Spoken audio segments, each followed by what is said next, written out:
Bismillahirrahmanirrahim. Assalamualaikum warahmatullahi wabarakatuh. Baiklah, saya di sini akan memperkenalkan diri. Nama saya Muhammad Fatur Rahman dari jurusan Bahasa dan Sastra. Baiklah, saya di sini akan menerangkan tentang ilmu nahu yang berjudul Pemikiran Ibnu Malik tentang ijtihad dengan hadis dalam masalah nahu. Di sini saya akan menerangkan pemikiran Ibnu Malik tentang ijtihad hadis. Masyarakat Arab pada masa sebelumnya, Islam tidak memerlukan kaidah apapun dalam berbahasa. Mereka berbicara menurut fitrah yang mereka warisi dari nenek moyangnya. Setelah agama Islam menyebar keluar Jazirah Arab, banyak orang non-Islam atau non-Arab yang datang belajar Islam di pusat agama Islam, yaitu Mekah dan Madinah. Seiring perjalanan waktu, masyarakat Arab semakin banyak bergaul dengan non-Arab. Hal ini menyebabkan munculnya kesalahan berbahasa. Dalam bahasa Arab yang lambat laun merambat hingga terjadi dalam membaca Al-Quran. Banyaknya munculnya di tengah masyarakat hingga terjadi dalam membaca Al-Quran. Maka timbul keinginan Ali bin Abi Thalib untuk menyusun kaidah-kaidah yang menjaga seseorang. Di sini ia meminta Abu Aswad al-Du'ali untuk menyusun kaidah bahasa Arab. Ali bin Abi Thalib memberikan beberapa contoh kaidah. Selanjutnya ia meminta Abu Aswad Du'ali untuk melanjutkan kaidah tersebut dengan mengatakan an hada nahu. Dari sana muncul istilah ilmu nahu. Dalam penyusunan kaidah nahu, Abu al-Aswad pergi ke pelosok Arab memperhatikan bagaimana orang Baduy berbicara, mengunjungi mereka di pasar ataupun di rumah, maupun di tempat-tempat mereka beraktivitas. Dari sana beliau merumuskan kaidah nahu. Selain itu, beliau juga melihat bagaimana penggunaan bahasa Arab dalam Al-Quran, sehingga Al-Quran merupakan sumber terpenting penggunaan bahasa Arab dalam Al-Quran, sehingga Al-Quran kajian tentang sumber-sumber pengambilan dalil dan penetapan kaidah nahu.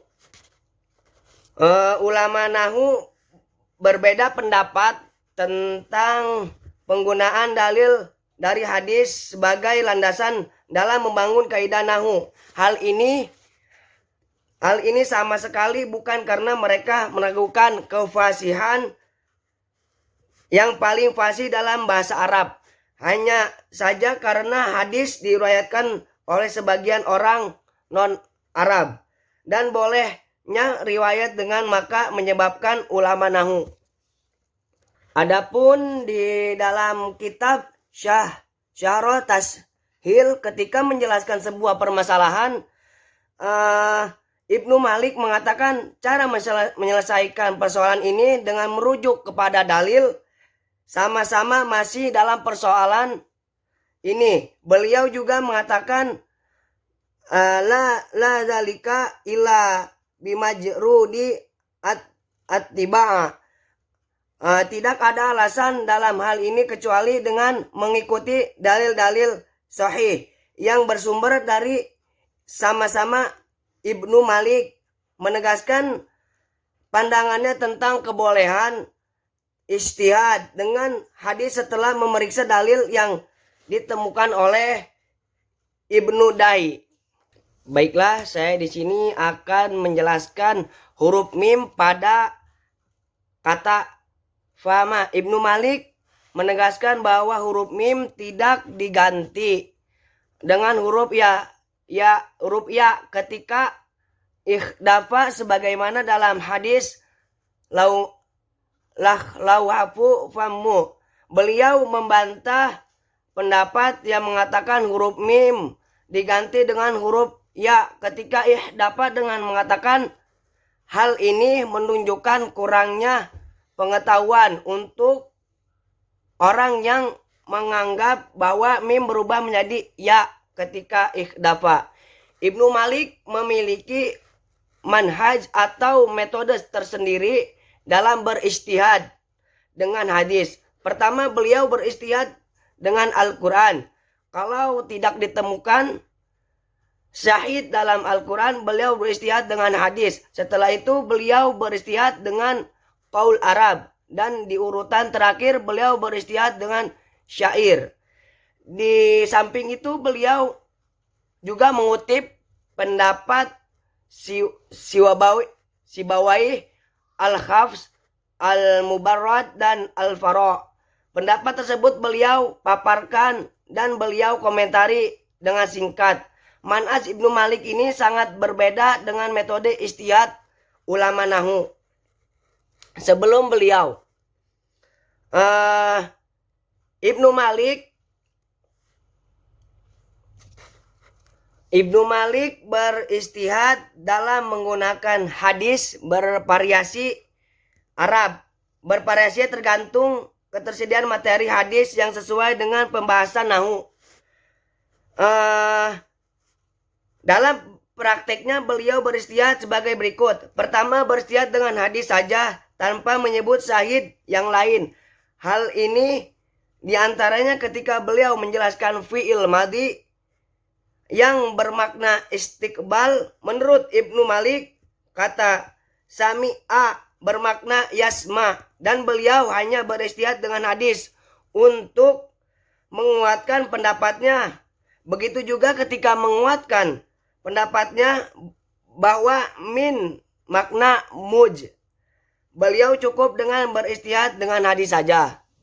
Kedua, berijtihad dengan hadis terlebih dahulu. Setelah itu diperkuat dengan syahid yang lain. Ibnu Malik berijtihad dengan hadis tentang menyebutkan hasdab kabar yang terdiri dari min dan domir. Kemudian pendapat ini diperkuat dengan syahid di Al-Quran.